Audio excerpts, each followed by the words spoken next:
YouTube? It's Sunday. Why are you such a copycat? So today's pretty special. I decided that I did not want to do a story time today because I wanted to do something a little different. Now, I have been researching and working on doing a conspiracy video on Poppy, going in depth with like some of her specific videos. I know a lot of channels that have talked about her have just talked about like general history with her, but that's what I want to get into. I'm also going to be working on an alien video and whether or not I've been abducted, because I watched a video by the Psychic Twins recently that made me like question marks, so you know. All that's coming, but I didn't actually do enough research today. I was planning on doing a lot of research and then my computer kept crashing, so I was like, you know what, today I am done. So instead, I thought it could be kind of fun to do something a little bit more lighthearted. And by lighthearted, I mean super serious. In fact, so serious that I have my glasses on standby and I'm ready to wear them. I know I don't really wear my glasses very much on this channel anymore, but it's necessary for today. So what I'm going to be doing today is I'm going to be reading to you guys from my very first novel. And no, I do not mean the novel that I just finished and sent off to my uncle to be ready to start the publishing process, because that's exciting. That one's called Blind Little Fire, and I'll let you know when that one's out. No, I mean my very first ever novel, my pride and joy, Scott. I wrote it in high school. This is the cover, and it was very specifically designed for this book exactly. You know, the little puppies that I wrote on the top with like a little weird exclamation point, that was just supposed to like add to the whole ambiance and make it feel a little bit more creepy, you know.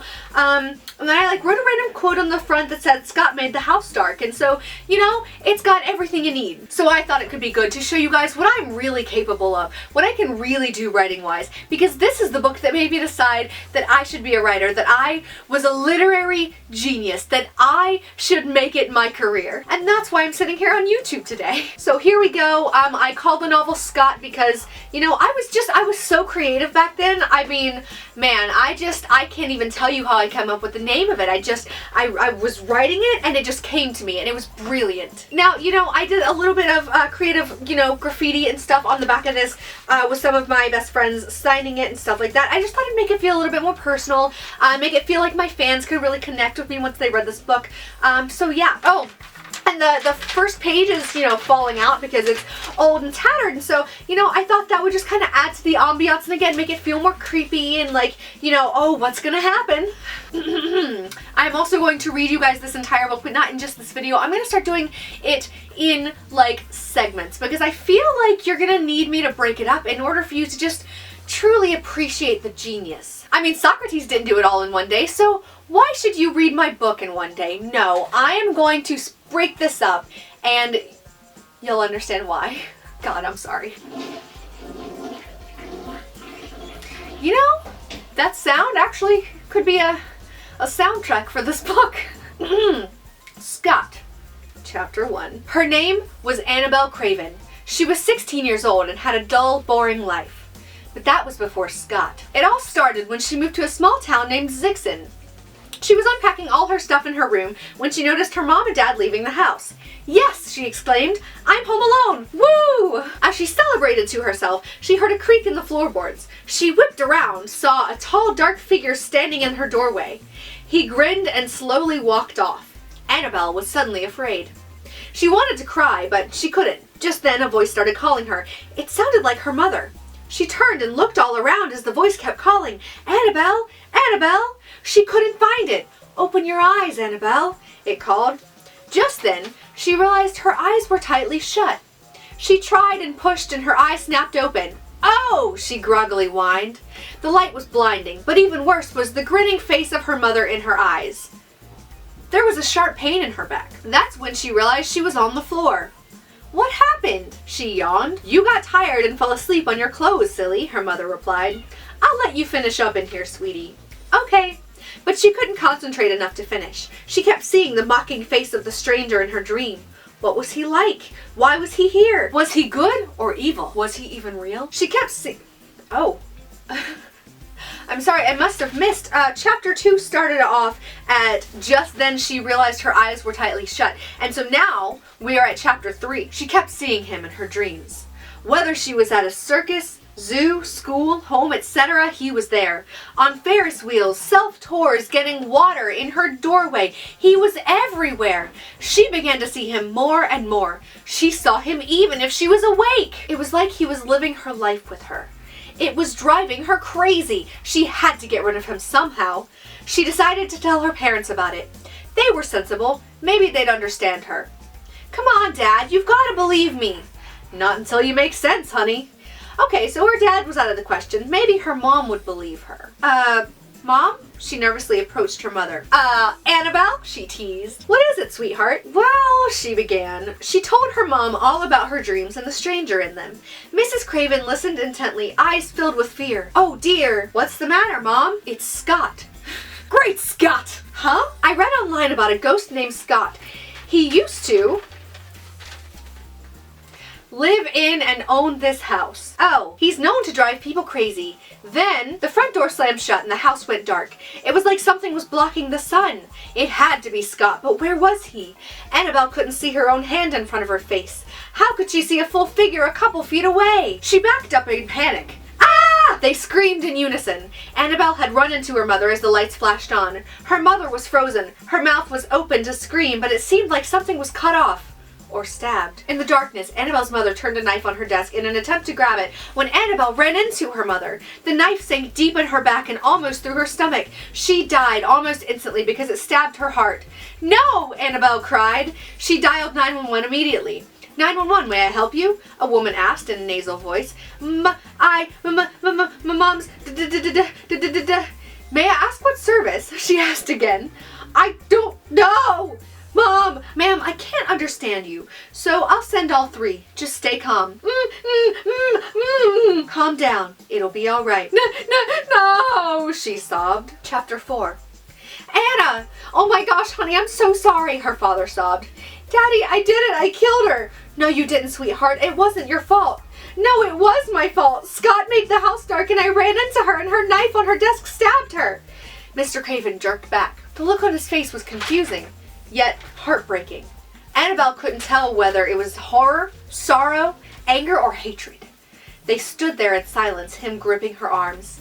After a second or two, she jerked away from him and glanced at her mother's dead body. She let out a little scream. It was the stranger, or Scott, as her mother had called him. He had an evil smile grinning up at her through narrowed eyes. She turned to show her father what she saw, but he was already gone. Chapter 5. Later that night, Annabelle was on her bed thinking, oh no! She just realized it was Sunday night.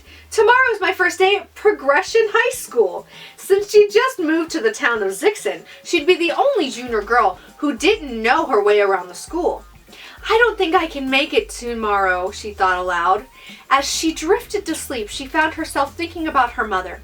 What was she trying to say when she said, he's known to drive people crazy? Then what? Apparently, Scott didn't want her to know whatever it was her mother was trying to tell her. Chapter 6. You know, I'm a fan of the short chapter style. I think it just, really brings out the tension and breaks up the straight storyline and makes it seem more interesting. Because, if you break it in a place that doesn't actually make sense for there to be a pause, or, if it seems like it's not long enough to be an actual chapter, nobody's gonna expect you to break it and turn it into a different chapter. So, really it's a genius move on my part if you think about it. Chapter 6. Now she was running, sprinting down some country road, running at full speed, scared half to death, running with all her might to get away from him. But what was she running from? She dare not turn to look. He might catch her. But she kept running, but abruptly stopped. Her mother stood there smiling, unmoving, and Annabelle turned slowly. It was Scott. When she turned back to her mother, she was gone, but Scott just kept coming. She knew she had to run, but her feet wouldn't move. She couldn't get away, and he was headed right for her. The only thing she could think of to do was scream. Scream as loud and long as she could and pray someone hears her. Ah! She screamed. Ah! She woke herself up. Sweat covered her face and body, and tears fell like rain from her eyes. Only after she wiped the sweat off of her face did she see her father. He was sitting on her bed, looking worried and uneasy. Daddy! She hugged him as a terrible odor came from her armpits. Honey, are you all right? Yes, Daddy, I just had an awful dream. Do you want to get some water? No, I'll be fine. See you in the morning. Okay, well, good night, sweetheart. Night, Daddy, I love you. You too. He kissed her forehead, and with one last concerned look, he flipped off her light. What was that all about? Was her mother trying to tell her something? Was Scott trying to tell her to back off? Was it neither? I would leave you guys on that cliffhanger, but I really feel like, you just need a little bit more to appreciate the story so far. Maybe we'll just go a little bit further. We'll go 2 more chapters because there are some notes, and I think we should really get to those. Chapter 7. The next morning, Annabelle got dressed and went to the kitchen to get breakfast. Sleep well last night? Her dad asked. Not really, Annabelle replied. So what's for breakfast, Daddy? Biscuits, grits, and hash browns. I would like to pride myself on the fact that you can very clearly tell that this was not only set in the South, even though it really wasn't even mentioned before. There was a town name, but it wasn't specified. And I didn't need to, because you can tell with biscuits, grits, and hash browns that, well, I'm from the South, and that's just a normal breakfast for me. And it shows in my work that that's where they're from, and it seems like I did my research. Yum. That was Annabelle's favorite meal, and it soothed her when she was nervous. As her dad set her plate down in front of her, she set her stuff down and began to eat as if she were starving. Is it good, Annabelle? Her father laughed. Was all she could get out. As soon as she got done and gathered her stuff back up, the bus screeched. Talk about perfect timing, her dad said. He kissed her goodbye and she headed for the bus. Chapter 8. Her day wasn't as bad as she thought it would be. First she met this really cute guy named Austin. He was so sweet. Then she met Jessica, Rebecca, and Michaela. They were really nice. All of her teachers were cool and she fit in really well. She was so excited about her day that as soon as she got home, she finally picked up the diary her mother had given her one year for Christmas and began to write. Dear Diary, today was a great day at school. I met an amazing guy. His name is Austin.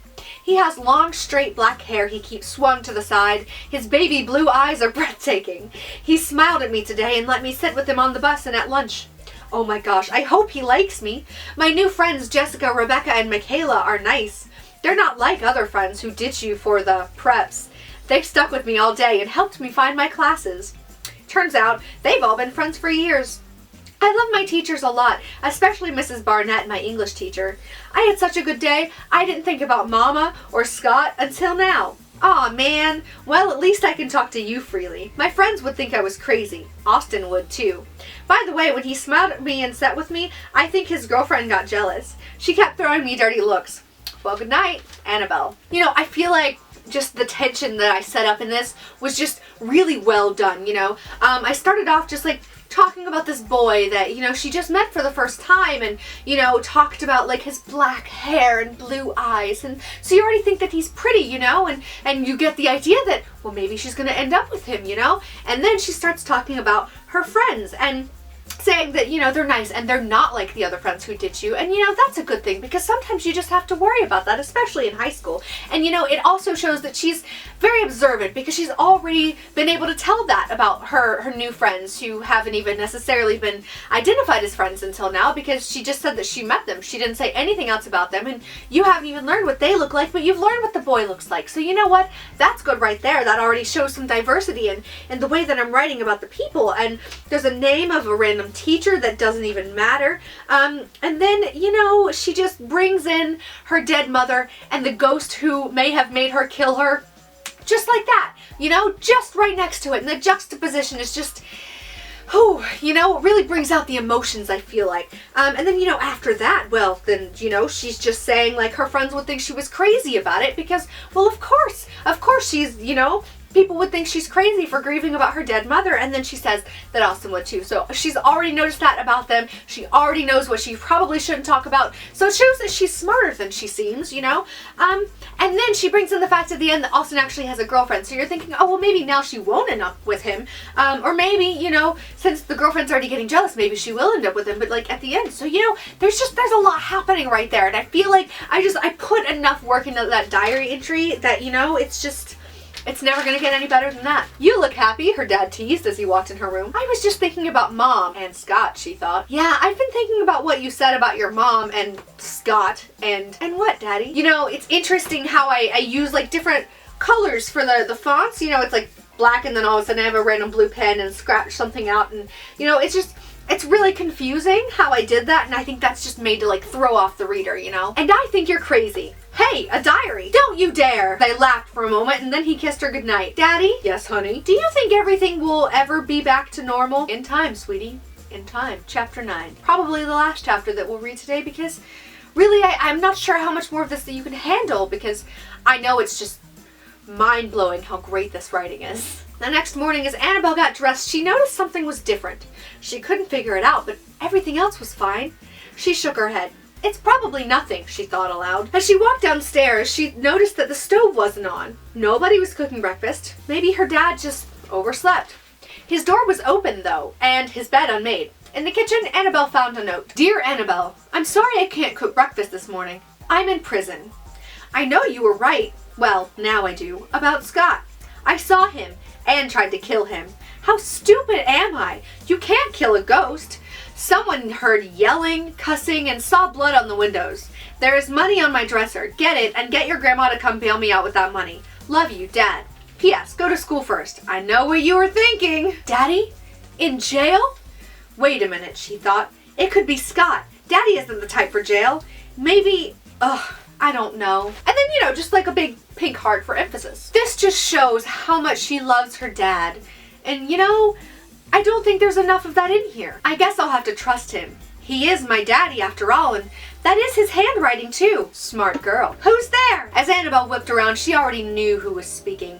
Scott. You see, if you would not have trusted him, I would have had to kill you, he said with an evil grin. I wouldn't let you anyway. I'm too strong for you, Annabelle said in a strong voice. Just the repeating of the adjective really just adds to the feeling of strength here, you know what I mean? Yeah, right, she thought. I heard that little yeah, right, because I can read your thoughts. You didn't know that, did ya, smarty pants? No. Well, what? Aren't you gonna go get the money and go to school? Oh yeah. By the way, what? What's the attitude? Anyway, do you know what I am? Aren't you a ghost? No. Huh? The moon does not affect me. My thirst controls what I think. All I really want is a red, warm, wet drink. My skin is cold as ice, yet I am not so nice. I disappear into the night, give you quite a fright. It's not much of a fight. What? But he was gone. The moon does not affect me. My thirst controls what I think. All I really want is a red, warm, wet drink. My skin is cold as ice, yet I am not so nice. I disappear into the night, give you quite a fright. It's not much of a fight. I like how I just repeated it exactly, because it shows that she remembered all of it. She has a good memory, and so that's how she can figure this out, right? I wonder what he meant by that. A werewolf? No moon. A zombie? No bad smell. Let's see. Cold skin, strong blood. That's it. He's a vampire, she said aloud. She heard his invisible laughter. Yep. And I'm just gonna stop us there at chapter 10. Well, right before chapter 10, end of chapter 9. So let me know in the comments what you guys thought about my super serious book. I mean, really, I was a writing prodigy, man, I don't even know if I can compare it to that nowadays. The kind of writing I'm doing is just so different, It's really just not as complex as this book right here, I will never be able to top this. This is my masterpiece. My Mona Lisa, if you will. Or my Scott. Great Scott, that's a good book. Oh my god. Okay, obviously, this is a terrible book. It's awful. My writing is really bad. I was being sarcastic throughout the whole thing. I really hope you guys could catch that. I feel like it was very obvious, but I know sometimes people just don't understand sarcasm, and I am made of sarcasm, so I forget. Anyways, my battery is blinking red. My phone? Wow. My camera's about to die. So I'm gonna make this fast. I love you guys so much. Thank you to all of you new people. I'm so excited. Since the time that I filmed the Let's Get Shit Faced, I had already gained subscribers since I was oh, I'm at 177. So that's really exciting. Also, yes, my hair is different. Sorry, let me take these off. I'm just gonna go ahead and sign off. I can't wait to see you guys next time for my next dramatic reading of my very first novel ever. Let me know if I should publish this. I should not. I should never publish this ever. Literally never. Alright, you guys, I'm sorry if it's not exactly in focus. I keep moving around because I can't tell exactly where it is, but I'm gonna stop rambling. Welcome to the Coffee Cat family. I love you so much. Please don't forget to subscribe to my channel if you haven't. Stay cool, Miyakiatos. I'm sorry if this is a little bit rushed. I don't want the camera to die before I finish. That's what she said. Thanks so much for watching, and I will see you next week. Hey YouTube, hey YouTube, hey YouTube, it's Sunday. We thought you died. Fuck it, I'm Dad. Little Boulder! whiplash. Sorry. Subscribe. Anyway, kind of. Psycho mode. What? Macchiatos? Same. Woohoo! Why does this shit happen to me? Why are you such a copycat? My name's Blurry Face and I want you to subscribe.